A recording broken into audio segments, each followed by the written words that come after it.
Still posted up with the Thule tuck, guess ain't much change. But add to the fact I came from that, bringing love raps in the game. There's a whole lot to do, and a lot of moves to be made for them in the grave. Black apps getting made, black shows, black children getting raised. Black men back in style, though we never went out. Astronomical with my brothers them. All stars like Brian them. Just some Africans love dominant. Tell me where you at, tell me who you with when we paint the White House mad black. Obama ain't coming back. We been in the trap. Where you gon'? Moving all around the map. I see you double tap, but where you gon' be at? Tell me where you gon' be at. Show me where you gon' be at. That's our set, guys. Thank you. Once again, that is the Honorable Hakim Doe, Hakim Doe, D-O-U-G-H, and I am Heavy Crowns, Heavycrownz. Thank you, guys.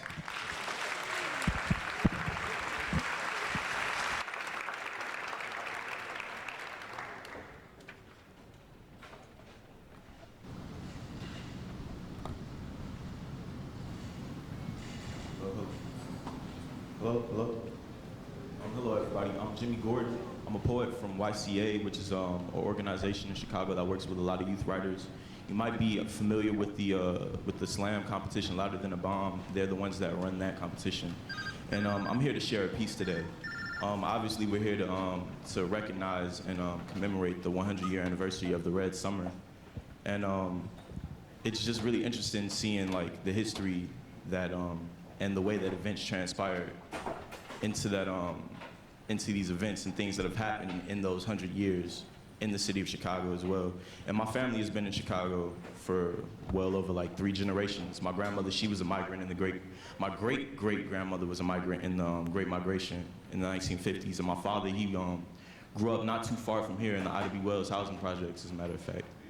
And me, I'm from 95th, from Washington Heights. So like the genealogy and the tradition that's been passed down is in me, and I just want to share a piece with y'all that isn't necessarily inspired by the events of the Red Summer, but it's just a list of kind of certain things that I've been thinking about and has been on my mind lately. But I just want to let y'all know that I'm a spoken word poet, and I am not used to silence. And we definitely just had 2 great MCs that were up here, and I just heard.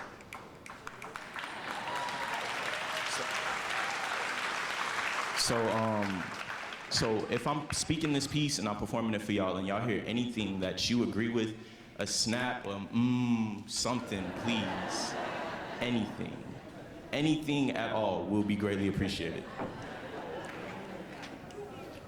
This piece starts out with a quote. It's entitled Breakfast, but it starts with a quote. A people without the knowledge of their past history, origin, and culture is like a tree without roots. Marcus Mosiah Garvey. Our conversation danced over syrup-covered pancakes and his half-eaten oatmeal. Oatmeal, pancakes, somebody ain't had breakfast.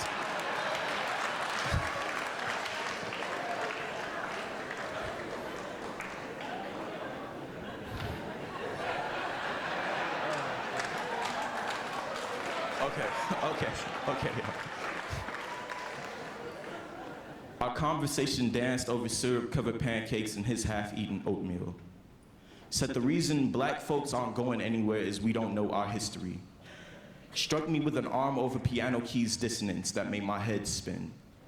In Egypt, white girl Margaret told me her ancestors crossed over on the Mayflower. I thought, how nice. The luxury of even knowing which boat. I find it funny you can trace the journey of a dollar bill while the currency that was my ancestors' bodies is muddled.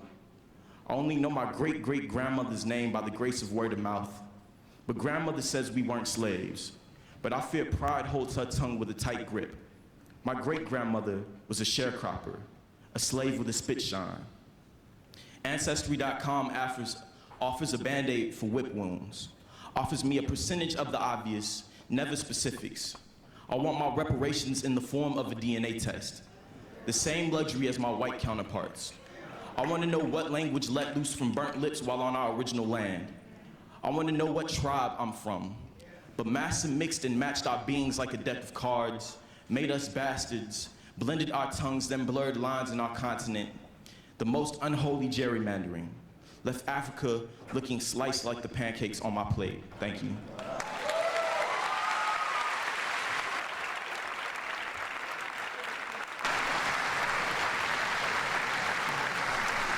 Thank you, thank you. I just want to give one more round of applause for Hakeem, Heavy Crowned, and Jimmy. Thank you so much. Good morning, everyone. My name is, good morning. The call and response, I'm good. My name is Candace Moore, and I am the Chief Equity Officer for the newly created Office of Equity and Racial Justice that will serve the city of Chicago.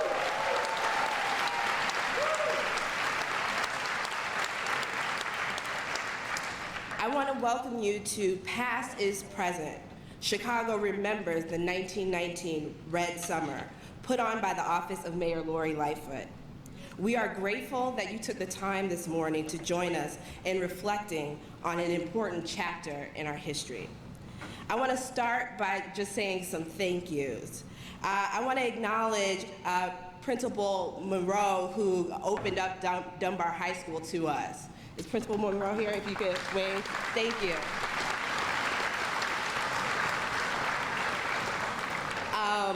I am fairly new to government, so I'm learning how many departments it takes to put on an event. So I actually want to thank everyone who helped us and all the representation from our city departments who work day in and day out to keep our city moving. So if you represent a city department, if you could stand so we can thank you.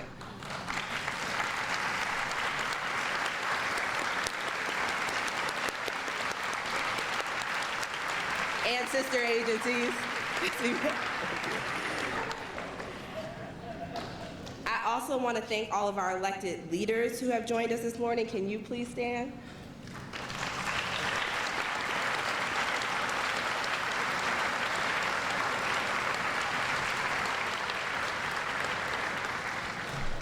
And I want to thank all of the civic leaders and institutions and community members that have joined us today. I think that's everyone, so just a round of applause. I have a very special thank you to Dr. Timuel Black, who is joining us this morning.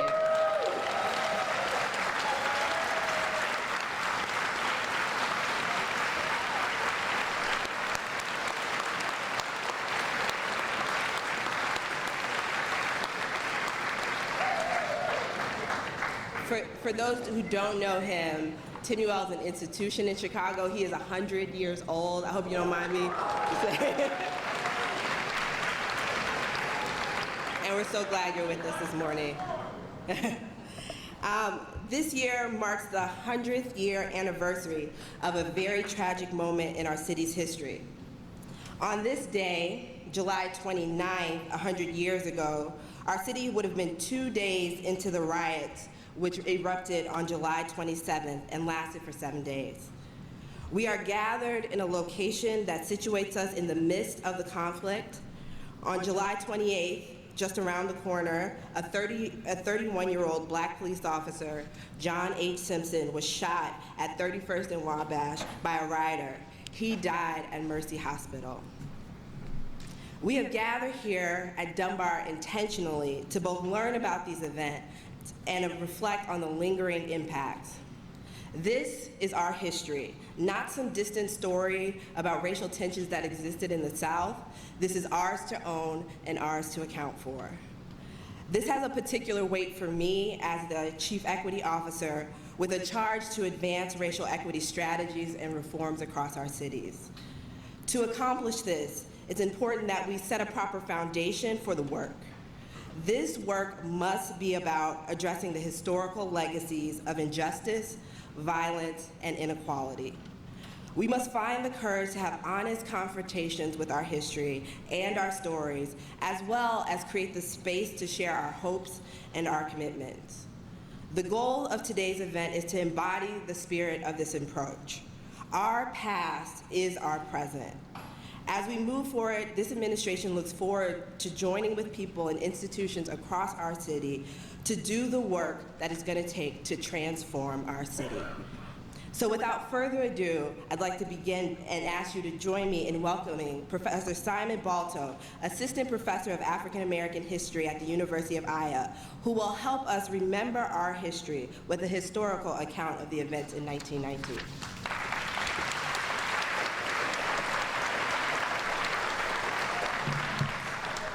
Good morning. Let me just begin by saying thank you to the Office of the Mayor.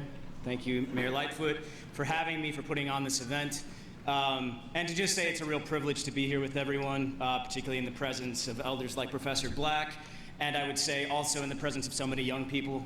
Thank you for coming. So, I come here as a historian of Chicago, and in particular as a historian of inequality in Chicago, of race and racism and the Black freedom struggle here. And I should offer a note of caution that my job as a historian is to tell truths, and my students would tell you I'm not particularly good at sugarcoating things.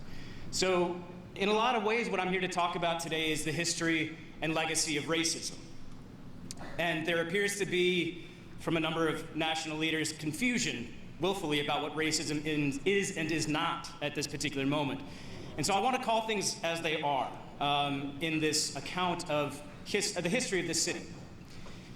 So in some ways, when we are talking about what happened in 1919, which erupted July 27th, 1919, in some ways it starts with the death of a Black boy. And in particular, we should call it what it is, which was the murder of a Black boy. He was murdered by a white man who was racist, named George Stauber. His name was Eugene Williams. So what begins this riot, in some way, is Eugene Williams and his friends on a brutally hot Chicago July day trying to swim in Lake Michigan. Chicago's beaches were rigidly segregated. And so the current takes Eugene Williams and his friends on a raft that they have out in the lake into supposedly white water. George Stauber, a white man on the beach, begins throwing rocks at their raft, and Eugene Williams ends up drowning. People on the beach approach a white police officer who was racist, named Daniel Callahan. He was proudly racist.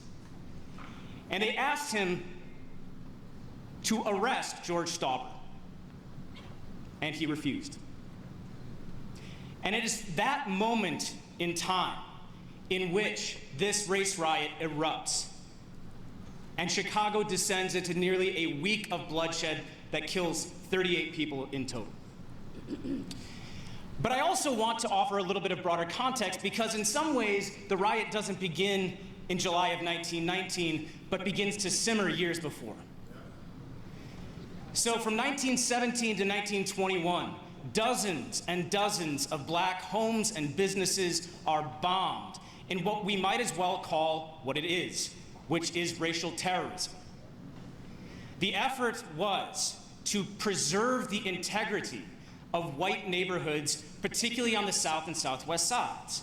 And so when Black folks migrating in the Great Migration come to this city, seeking a reprieve from the violence of Jim Crow and seeking better opportunities, for years, they are terrorized by these bombings. The other thing that is worth noting is that just as the riot does not come from nowhere, just as it is in some ways a high water mark of a particularly violent span of 4 to 5 years, it also does not conclude simply with the riot, that these issues do not go away once the riot supposedly ends. When we talk about 1917 and 1921, there's a couple of years in which these bombings persist even after the riot flames diminish. And what happens in the aftermath of that is, in a lot of ways, still embedded in the facade of this city. And what I mean by that is that while the interests of the people who were trying to bomb black folks out of their neighborhood was in preserving segregation in Chicago, what happens over the course of the 1920s is that after it becomes apparent that extra-legal means of ensuring segregation, doing things like bombings and beatings, when it becomes clear that that is not going to work, that black people are still going to demand a place to live and a place to raise their families, white segregationists figure out different mechanisms of ensuring segregation. During the 1920s and onward is when we get the implementation in this city of things like restrictive covenants written into deeds that prevent the sale of homes to black people. The 1930s are when the city begins to get redlined in ways that ensure segregation remains intact. And so when we are thinking about why Chicago remains one of the most segregated cities in the nation, and when we think about what segregation causes, in a lot of ways that all trails outward from what happens in 1919 as people who are interested in segregating the city figure out that they have to find legal means of doing so. I want to just offer a couple of other thoughts speaking as a historian. So, the first of these, beyond this not simply being a dead history, but a history that our city lives with. Pardon me, I don't live here anymore, but I still want to, so I still call it our city. The mayor just invited me back. I also want to just emphasize that while we reflect on 1919, it's important to also understand that this is not the only moment in time in which white violence to try to preserve segregation, maintains segregation in the city. So Red Summer happens in the middle of the first Great Migration. But during the 1940s and 50s, when hundreds of thousands of black folks are coming here during what's called the Second Great Migration, you don't have anything on the scale of what happens in 1919, but you have repeated bombings of black homes to try to preserve neighborhood segregation. You have killings, you have beatings, you have all sorts of modes of white violence that try to keep black people, quote unquote, out where they don't belong. Fernwood Park, Park Manor, Englewood, Calumet Park, Trumbull Park. All of these are sites that are miniature versions of what happens in 1919. So for those of you who think that 100 years ago seems like a very long time ago, we're not that far off. Amen. And the final thing I just want to say is that we need to figure out how to reckon with these things. You know, we're commemorating these things, but how do we reckon with them? Because the reality is that Chicago, just like the country, has not for 100 years. So a commission is put in place in the aftermath of the riot to study what happened. And they put together a report that is remarkable in its sophistication and its analysis of the problems facing Chicago. But it ultimately is toothless and has no enforcement powers whatsoever. And people who commented on racial uprisings later on in the century looked back at that report and said it was like an Alice in Wonderland, reading this report and then juxtaposing it to conditions in the 1960s. So we need to figure out how to reckon with this history. And I would also say that part of it really means understanding this history better, which is part of what we're here today to do. But I would just close also by saying that perhaps one way that we can better remember what happened is to do a better job of permanently commemorating what happened. Because we have exactly one monument to what happened in 1919 here. Exactly one. And it doesn't even really get the history right.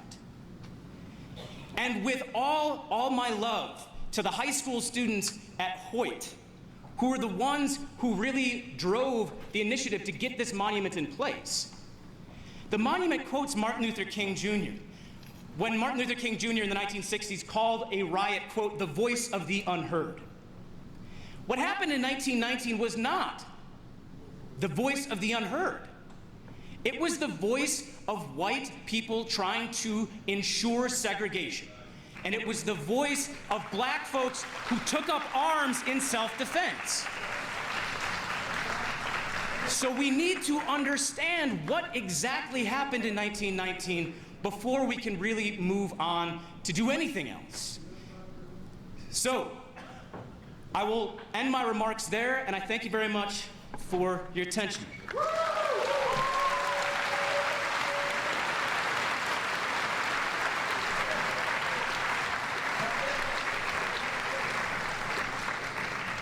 Thank you, Simon, for providing us with that great foundation. I want to introduce our next speaker who will help us remember the stories of 1919. Ms. Claire Hartfield is the author of A Few Red Drops, a powerful narrative on the 1919 race riots, which also won the 2019 Coretta Scott King Book Award. Please join me in welcoming Claire Hartfield.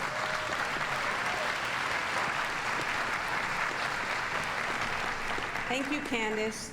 Thank you, Mayor, for inviting me to be here with you. And thank you to all of you for sharing this moment in time. I am not a historian, so I was really, really excited and happy to hear Simon Balto's really captivating narrative of what happened in 1919.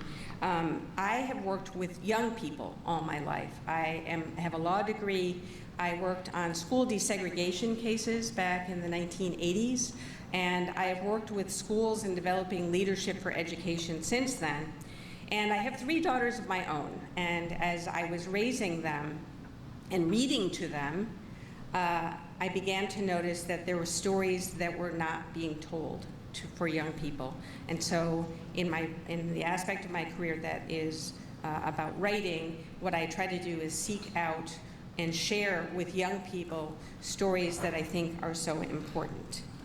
And that is what led me to write about this riot, the Chicago Race Riot of 1919. I have gone around over the last year and a half and talked with so many different types of people, young people, old people, white people, black people, of all kinds. And it's shocked me at first, and it's not so shocking now that I've heard it over and over, is how many people have come up to me after my speaking and said, thank you so much, I have never heard of the 1919 race riot. And I wonder why. Why is that the case?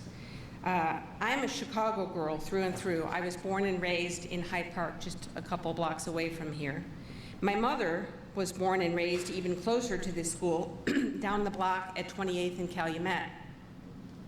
And my grandmother, who was born in Mississippi and came up to Chicago as part of that first wave of the Great Migration, her first apartment was just 5 blocks down the way on 35th and what is now King Drive. So when I was a kid, I was lucky enough to have weekly visits with my grandmother. And she used to tell me stories from her life. And that's so important. And I just want to take a side note to that, to young people now, is talk to your elders. Ask them what they have experienced. And the young people here today have obviously done that. But it's really, really important to learn your history from people who have lived it. And that's what I have found. So I went to visit my grandmother. Yeah.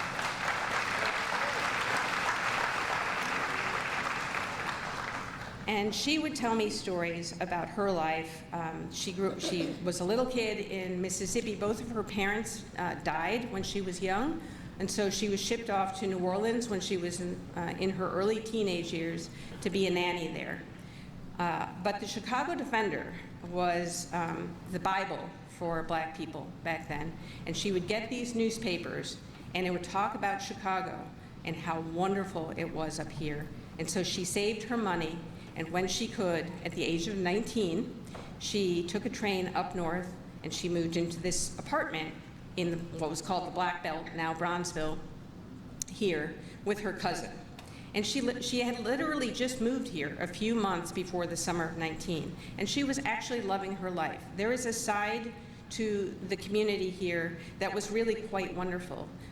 People made a city within a city because of the restrictions and made it very vibrant. And the poet Langston Hughes lived here at that time.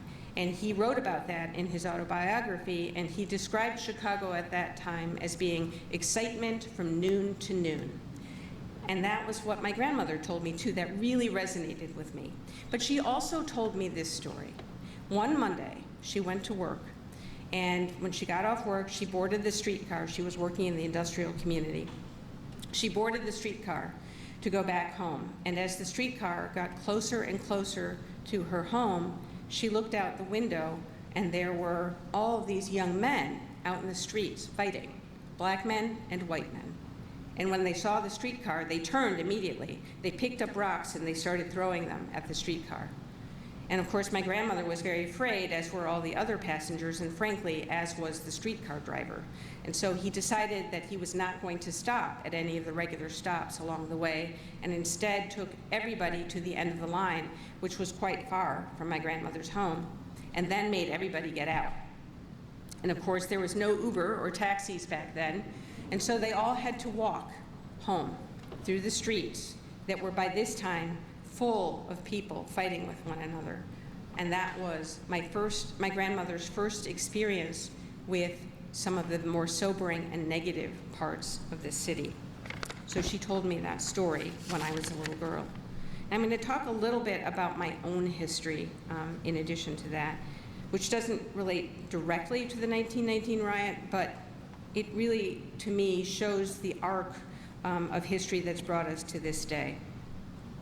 I was a child in the 1960s, and not long after my grandmother told me her story, Martin Luther King was killed. And I remember it really well. I was 10 years old. We had a special tradition in my family that we would do family grocery shopping one night a week.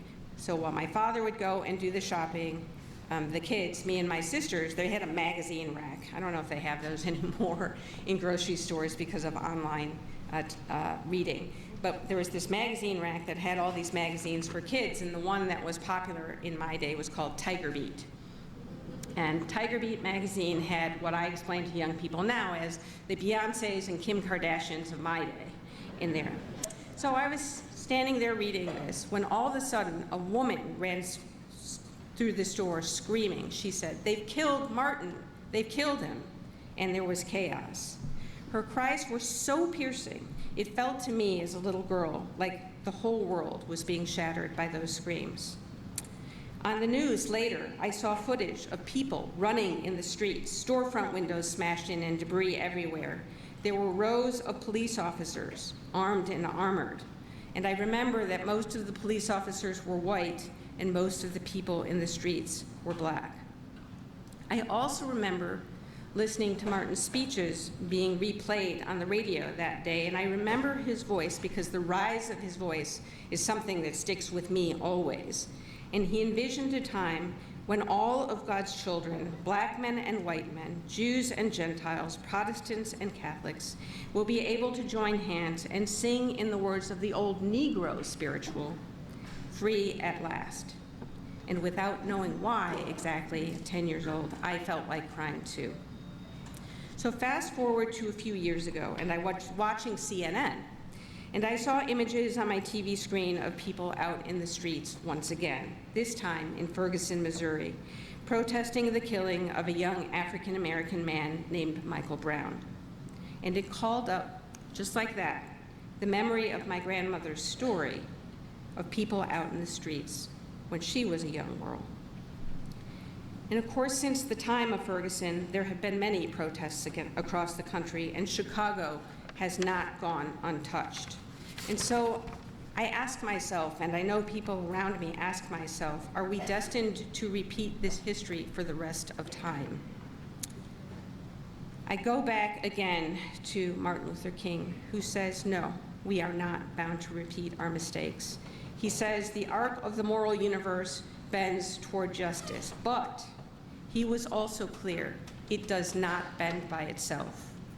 We must have the public will to create a more just and equal society. And it must be about more than just words. We must act. We must undertake the hard work of shaping a better future. We Chicagoans are taking strides toward hearing and recognizing the stories and experience of our diverse communities. And I want to share with you something that's very recent for me. Last year, I worked with a group of people, including, that was spearheaded really by Sophia King, the alderman of this ward, to have a street name changed so that for the first time in Chicago history, a downtown street would be named after a woman and a person of color, and that is Ida B. Wells.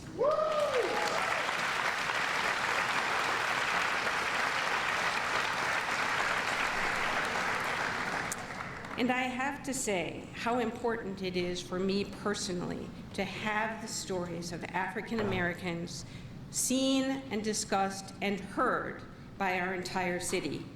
When I ride the number 6 bus downtown and the mechanical voice says, Ida B. Wells Drive, my heart goes, I get a little teary, and it shouldn't have to be that way. This should be normal, but right now, at this point in time, this is a first and relatively small step when we look at all that is going around us. But it is an important step. Secondly, in coming together today to commemorate the victims of 1919, we are again raising into the light an important story, an important part of our city's story. And in fact, I was really heartened that this entire weekend, there were so many different commemorations going on that I couldn't even get to them all because they overlapped with one another. And the Newberry Library got a grant so that there's programming going on this entire year around the 1919 race riot, so that we are starting to build so that those voices are no longer unheard, and that from that we can learn the lessons from them and thus move forward in a better way.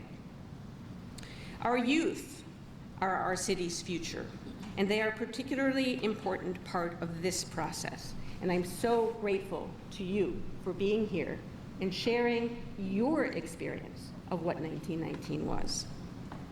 This is why I wrote the 1919 history specifically for young adults, so that you can know your history, avoid repeating the mistakes when your generation takes the reins of power. One of the events that I went to on Saturday, I met a group of young people that have organized a group called Good Kids, Mad City.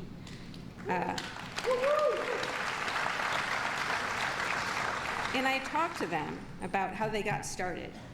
And they told me that the day that there was the shooting in Parkland in Florida, they got together, 4 of them, and said, no more. We are going to do something about this. And so just 4 students got together, and now this organization is citywide. And there are more young people joining it every day. And I told them that as an adult who works with young people, I will go out of my way to try to get more people to be aware of it and to be involved. I went and looked at their website, actually, yesterday. And I found an article in which one of them was quoted as saying, and this goes back to this idea of lifting up our stories. It said, we are never silent. People just weren't listening. They didn't listen because in Chicago, gun violence is something that happens every day. We can do better if we set our minds to it, if we listen to one another, if we learn from one another, and if we bend our backs together as a city. We can push that arc toward justice and use the lessons of 1919 to create a better Chicago for all. Thank you.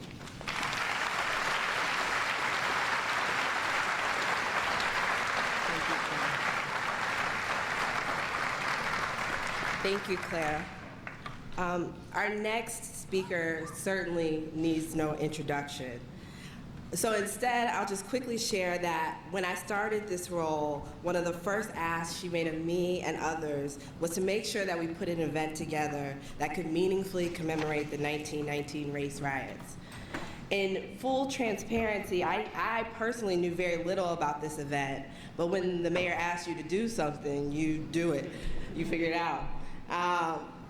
The reality, though, is that I'm truly grateful for the ask, because the task opened me up to a world of powerful history, relationships, and reflections that I needed to ground myself in.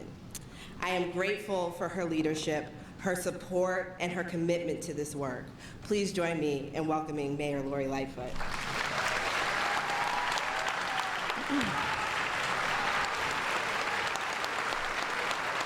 Thank you. Thank you. Thank you.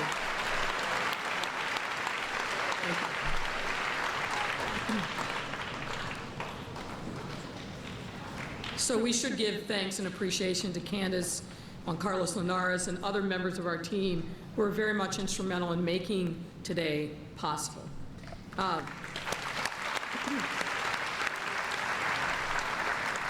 As always, I am grateful for the presence of Tim Black and Zenobia, who is a constant and important reminder of our history, our past, and our present. Thank you for being here.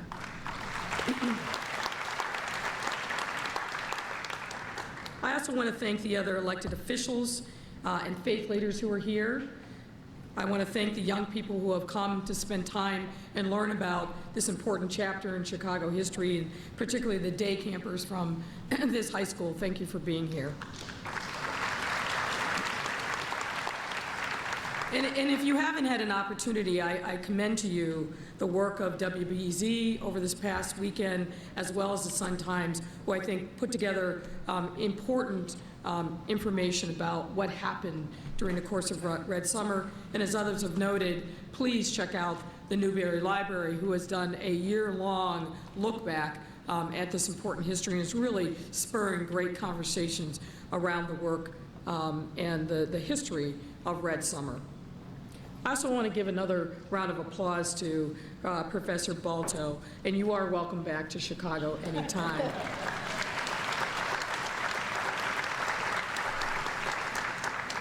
I am honored to be here today to commemorate this important event, and in a space named for one of our nation's great writers and poets, Paul Laurence Dunbar.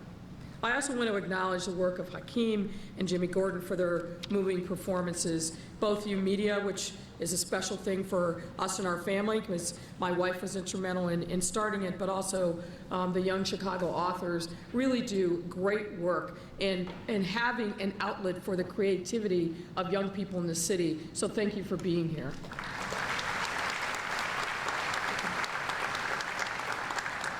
The 100th anniversary of the 1919 Red Summer Race Riots marks a bitter and shameful chapter in our city's history. As we heard from Professor Balto, the violence and chaos that reached as far north as Little Italy and as far south as Inglewood and engulfed everything in between. It was in many ways our second great Chicago fire. And its spark that was lit just a few blocks from here. The rocks thrown by the white beachgoers, the flint, as it were, weren't the first thrown that day, but the difference this time was Eugene Williams was murdered. And we heard earlier the tensions between blacks and whites, which were already bending, finally broke. The crowds on the beach erupted in Chicago with it. For an entire week, our city was consumed in a conflagration of racial hatred and violence at a level not seen before or since, costing dozens of lives, injuring hundreds, destroying countless businesses, and leaving more than 1,000 residents homeless. But like the first great Chicago fire, the full measure of 1919 isn't in the number of lives lost or the number of homes burned, but in what happened after and how it changed the face of our city forever. The past of 1919 is our present, because it is a touchstone in our city's difficult and painful history of racism and institutionalized inequity. As we heard from Professor Balto, what happened here in Chicago was ignited by the death of Eugene Williams, but it could have been, and surely would have been, someone else or something else. Just as it was in small towns and large cities across the country, the story of Red Summer is the story of a nation fraught from the clash between hope and threat, between the tension of new dreams encountering entangled fears, all rising until it finally exploded. Our past was present then, a half-century after the end of slavery, amidst the upheaval of the first wave of the Great Migration. And in the wake of World War I, where black soldiers returned home after being sent overseas to fight and die for the rights and liberties denied to them by their own government and people. Our present today is drawn that past over 10 months in 1919, where an estimated 250 African Americans were killed, and at least 25 race riots by white mobs that never faced punishment anywhere. But as Dr. King said, the tensions are not just between race, but between the forces of justice and injustice, between the forces of light and darkness. Though we are gathered here to commemorate the events of 1919, it is the consequences of those very active forces that we are still reckoning with a century later. From the vantage point of 100 years ago, we can see our past has been present in both our capacity to overcome its brutal legacy and how we continue to struggle under its weight. In our concentrated violence, in the intergenerational poverty that has trapped dozens of generations of families, in the generations of black folks dying younger than white people because early and consistent exposure to trauma, or because of early onset of diabetes and hypertension, or because of addiction or depression, or all of the above. And in the systemic disinvestment we see in neighborhoods like Washington Park and North Lawndale. I know what these neighborhoods used to be.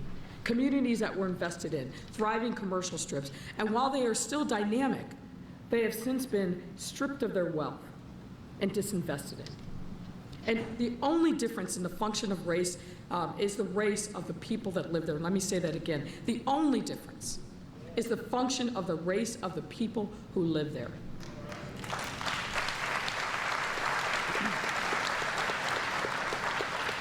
To say our past is present is to say we have a responsibility to look to history to learn where things went wrong, but also to learn where things went right, where we have been successes and how they were attained. When we do that, what we see is events of 1919 also gave rise to the power of black media in the form of newspapers like the Chicago Defender, and the heroic journalism of writers like Ida B. Wells. We discover a present shaped by the rise and power of a new generation of activism and organizing as a direct result of what happened in 1919, which saw the NAACP's membership increase by 100,000 that year alone, and African Americans going to Congress and the courts with new force to fight for anti-lynching legislation and suits against the mistreatment and discrimination against black folks. And we discover a past that was very present in the civil rights movement of the next generation. That past of 1919 is also our present and our guide today, as we charge directly into the challenges ahead with a shared mission and shared mandate of expanding opportunity for all people.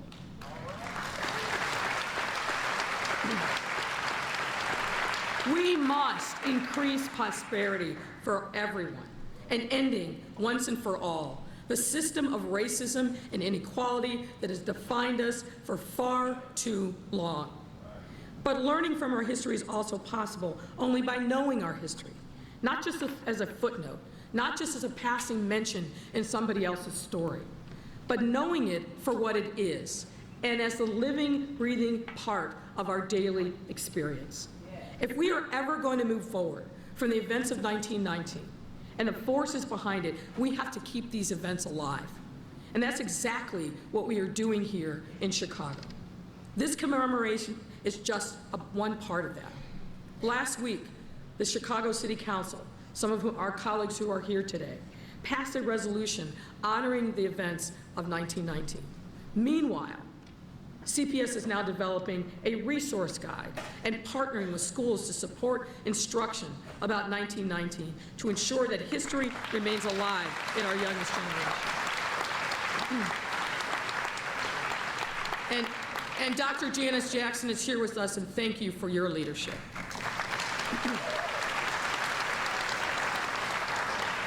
And we are working with Danielle Tillman of BKL Architecture to create a placemaking structure to memorialize the events of 1919 and Anamamachusa.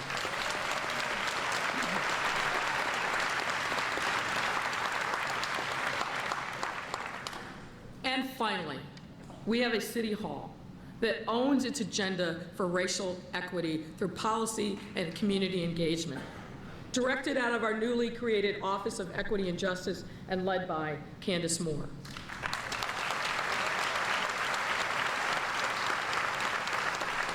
And that also includes our community engagement efforts led by Juan Carlos Linares.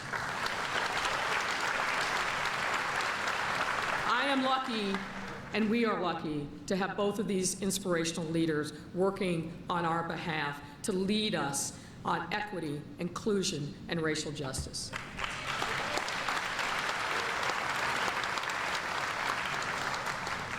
When we recognize that our past is our present, we also recognize our responsibility in setting the trajectory of those that follow us. We look out over the 100 years, and as I know as a mother of a young daughter, we have a responsibility to ask ourselves, what future do we want to create? Now, Professor Balto talked during his, I think, really insightful words about how the friends of Eugene Williams sought justice and were denied. They were rebuffed by a brutal system that had no interest in making amends for the wrong that was done. That yearning for justice, yearning for equity, or merely a recognition is very much present. I called it a yearning, but it's really a justified demand for the same access to safe and vibrant communities on the south and the west sides that are understood as a birthright on the north side.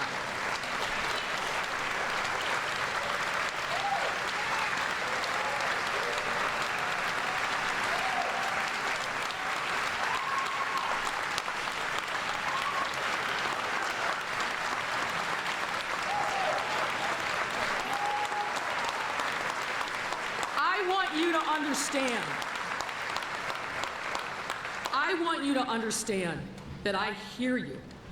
The voices, the sights, the sounds of my people, our neighbors, are deeply embedded in me. This need is the reason I stand here today. The reason we will no longer ignore abject poverty and segregation or any of the other barriers that have held way too many people back from realizing their God-given talents.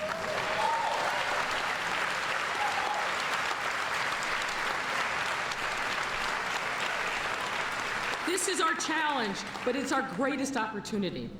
Our task is for today, but also for the grace and guidance of untold generations to come.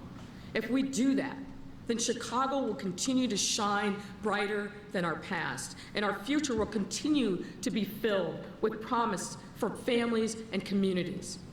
Our time to do that is now. Our moment is now. And I promise you, I will march beside you on that journey every step of the way. Thank you, and God bless this great city.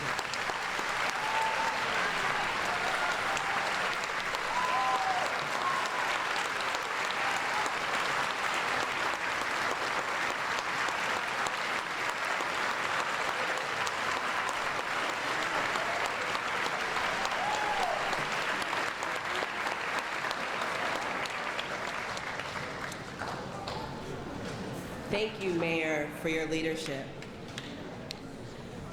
And now, I know it's a little warm, I see the fans going, but before we leave, we want to make sure that we take time to pay honor to the lives that were sacrificed in this violence and envision a future that releases us from this darkness. Please join me in welcoming Rami Nashishibi, Pastor John L. Smith, Reverend Dr. Jeanette Wilson, and Rabbi Lizzie Heidemann, who will bring us together in a blessing and speaking to the lives of these lives.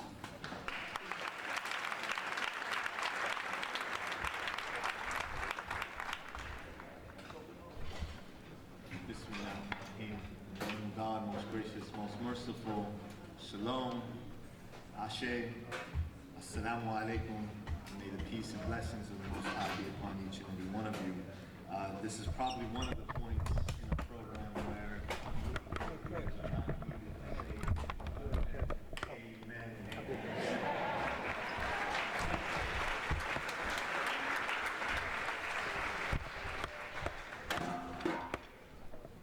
Well, we can say a couple words. What's that?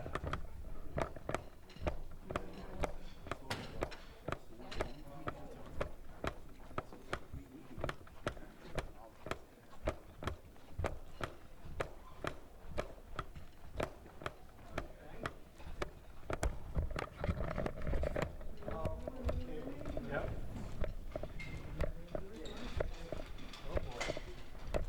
All right, we're gonna have to go over, man. Absolutely. Anybody else up there, Michael? Stand by. Standing by.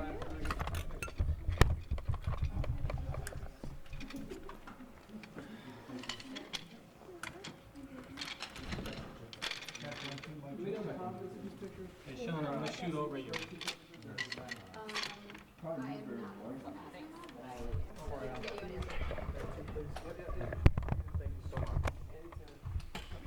You good, Rich?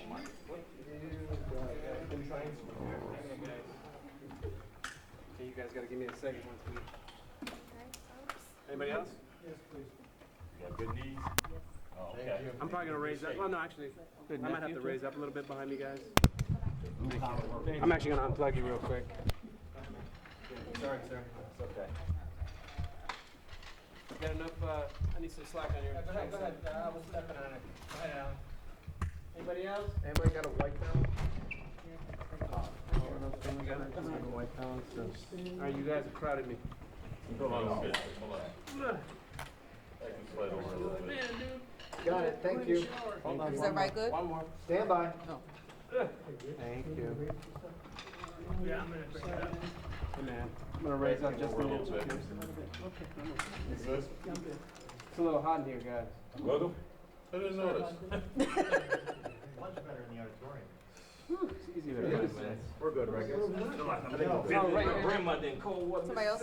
Yeah. Turn my mic down. Sorry. You good? Can you turn the light on too? Where are you at? Right next to you. Channel 9? Flick it this way. Down below. Oh, you're on. Your batteries are dead, brother. Here, turn, no, it's still there. Yep. Anybody else? People on the floor get first question, just so y'all know. Unwritten rule. Two. Huh? Two. I just follow. You know, we down here on the floor, the dirty floor, and, you know, I think that's the least they can ask. For your support. Remember that? My desk's like, who took the pictures? I'm like, I don't know, but they're dead. Whoever took them. Hey, Sasha, you go down with you. I'm gonna say you might be when you be blocked in. Maybe I should give somebody my mic.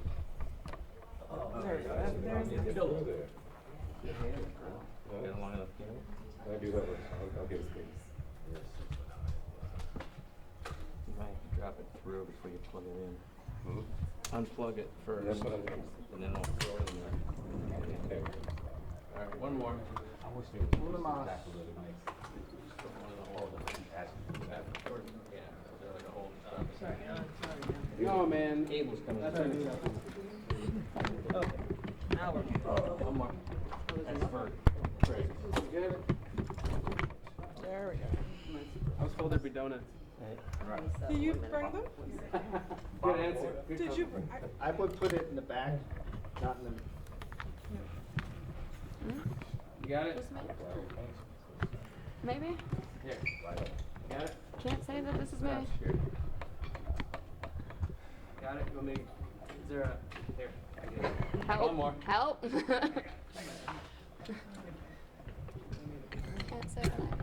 Such dexterity. Thank you. Everybody on? You're in, Craig. Thank you very much. How are you guys? Yes, you do. Somebody bring the donuts. You know, May Manuel would, this is a true story, he would, Who? May Manuel. What? He would take the reporters to lunch. Yeah. Have you ever been to? Yeah, the reporters. Yeah, he did. No, I'm being honest. He did. Nobody cares about reporters. Yeah. I guess we were. Fried chicken. Yeah. That's all it was. Fried chicken? Yeah. He took us to Ruby's on the west side. I don't believe that. You paid Mayor for it, Romney though. would ever eat fried chicken. Oh, he First of all, loves not fried story. chicken. No, he loved fried chicken. That's a true story. He loves The fried healthiest chicken. man I've ever seen. Right. He loved it. But, you know, not Well, comparing. fried chicken is so good that Who doesn't love fried chicken? it'll change everyone, But, you know, right? I'm just saying, you know, if, you know, y'all want to I've step seen it up, chickens eaten. Is that what it is? take us to lunch. Is that what that is? That is You fun. know, that builds a greater relationship, I think. You know, it's hard to write bad stories on somebody that feeds you fried chicken. It's Okay. That's all it takes. It's fried chicken. All it takes is Shot not You like know? this and back I there. know. You Fried know, chicken it's all changes about the world. relationships. I wonder what street that is. And all of the early. I'm thinking Bronx, somewhere in Bronzeville. I would love to know. Since it was, Those houses are probably gone. Of course. I don't have the first one. Oh yeah, you could tell by the way they look. Hasn't worked out for me. Now I'm seeing those rail, those tracks. That's what I'm saying. I'm thinking it may have been in Bronzeville somewhere.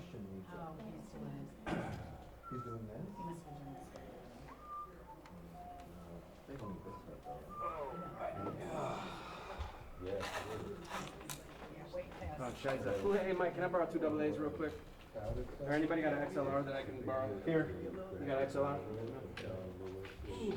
Thanks, Mike.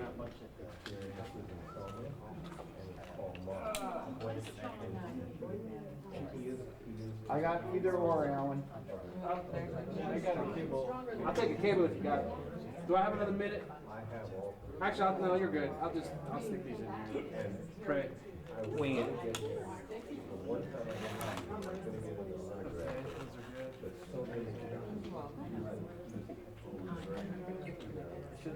Check my mic.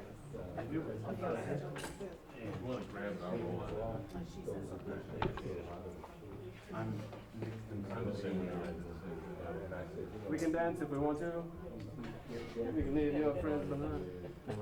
Hey, that's a safety valve. That's safety dance. Safety dance. Safety dance. Men without dance. I say, your friends don't dance, and if they don't dance, no friends of mine. We can dance if we want to. So much for being cooler in here. Hey, just leave that door open.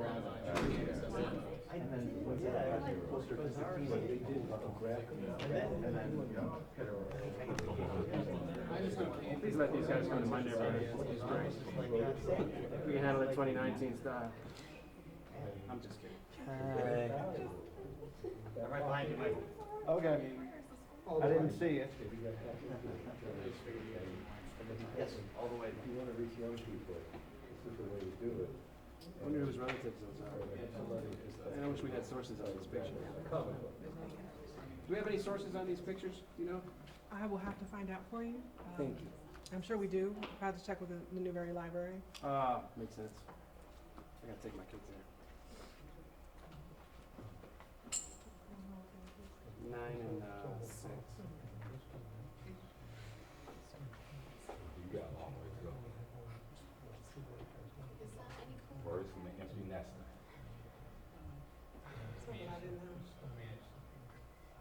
My Lord. Glad I took 2 showers today. Can't tell though. No. Who said that? This guy. That was me. You know that little mustache you got? I know. All right. Now you know how your ancestors felt. Can't tell. That was good though. I give it to you. There's no rush. Shit, I wonder if it's still raining. Oh man.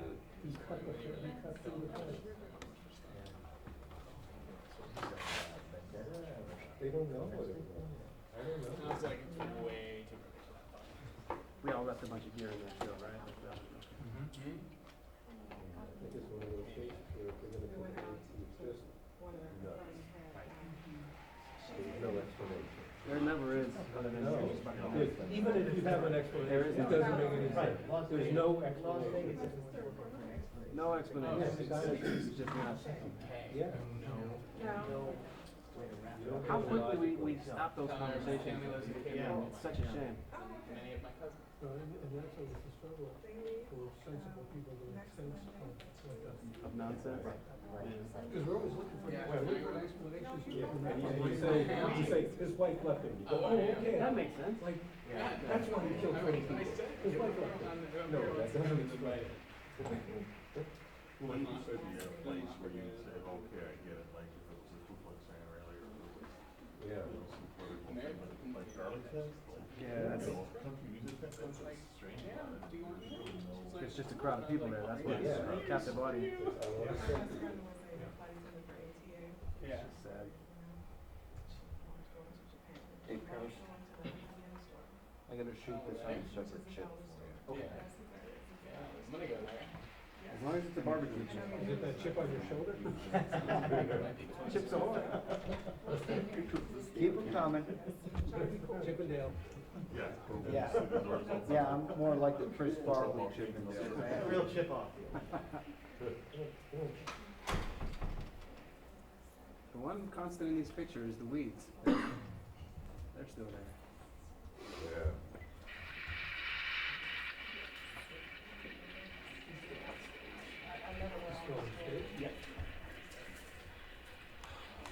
So should I, you got extra, you got hard line? Remember you and I did that before? It was a long time ago. I know, short-term memory.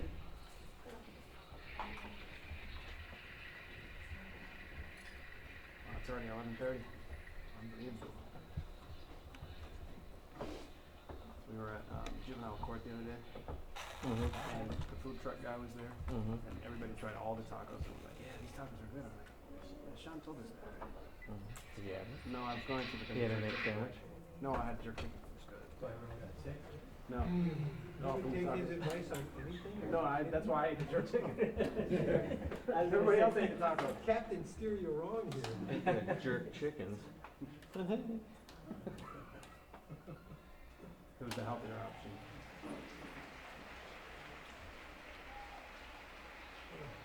So do my job with this.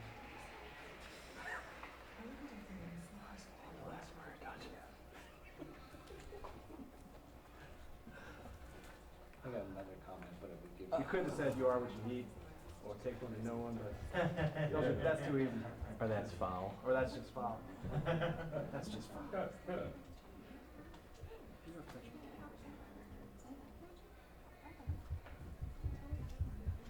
It's a good thing we got here early.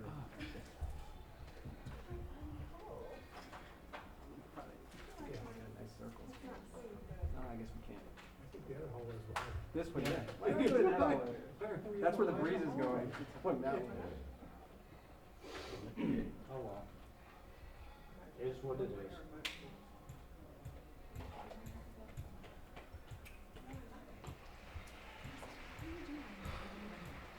1919.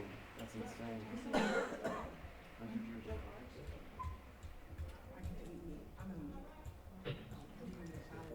Look at that cop. Let's look at his face. What's he think? O'Malley. I've got the worst gig today. I don't like it.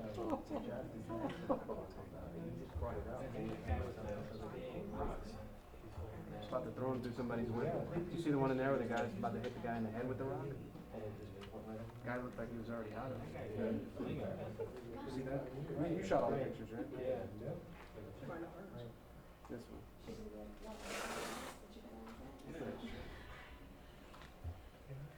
Just no regard.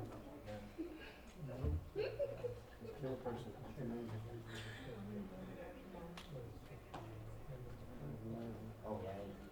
Richard J was 17. But the weird part is, look at those legs. Yeah. Just coming down. Where they coming from? And apparently, he when he was asked over the years, this kind of Summer Athletic Club. They're basically games. The athletic club. They're just making sure.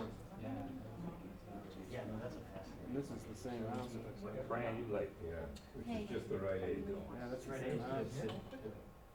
we got your normal seat right here in the middle. Yeah. No, no. Been down. See the window? Okay, look at the window.